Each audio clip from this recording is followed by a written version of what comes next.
Alytaus miesto savivaldybėje vykusioje konferencijoje pristatyta organizacijos Junior Achievement veikla, tikslai bei jaunimo verslumo galimybės. Apie tai Viktorija Daugelienė. Alytaus miesto savivaldybėje vyko konferencija Junior Achievement Dzūkija, pristatymas visuomeniai, kurioje buvo kalbėta apie šios organizacijos veiklą bei tikslus. Čia vyksta Junior Achievement Dzūkijos regiono atstovybės oficialus atidarimas. Realiai šita mūsų atstovybė Junior Achievement Dzūkija pradėjo veikti nuo šių metų rugsėjo 1 dienos ir tai yra pirmoji regioninė Junior Achievement atstovybė Lietuvoje. Aš organizatoriams turėčiau palinkėti, kad jūs savo veikloje surastumėte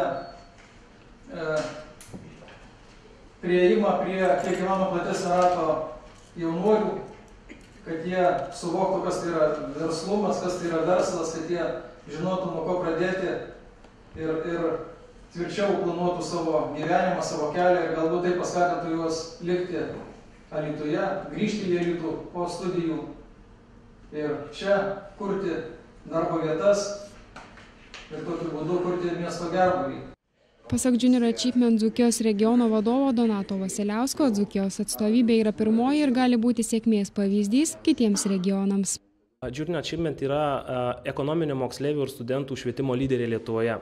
Šiandien mūsų pagrindinis tikslas pristatyti organizacijos veiklą ir tikslus Alytaus ir viso Dzūkijos regiono verslo bendruomeniai ir švietimo įstaigų vadovams bei mokytojams. Paskatinti ne tik ekonomikos mokytojus, bet ir apskritai jaunus, naujus, iniciatyvius, progresyvius mokytojus imtis šios veiklos, ugdyti moksleivių verslumą būtent per praktinės veiklas. Iš tikrųjų, didžiuosiuose miestuose Junior Achievement programos paplitę labai plačiai.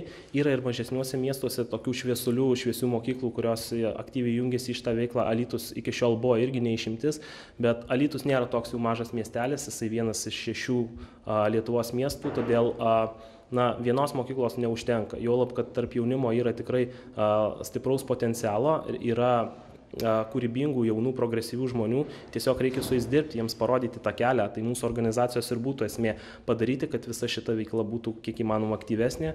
Anot pašnekovo, jaunimas turi begalės idėjų, tačiau ne visi drįsta jas įgyvendinti, tad tokius žmonės reikia padrąsinti. Jeigu kalbėtumėm apie moksleivius, tai susidomėjimas yra išties labai didelis. Alytaus Putinų gimnazijoje jau 3 metai veikia socialinio verslumo mokykla, kurios pagrindinė veikla ir yra Junior Achievement aktyvių programų vykdymas. Iš tikrųjų, matome susidomėjimą ir kitose mokyklose.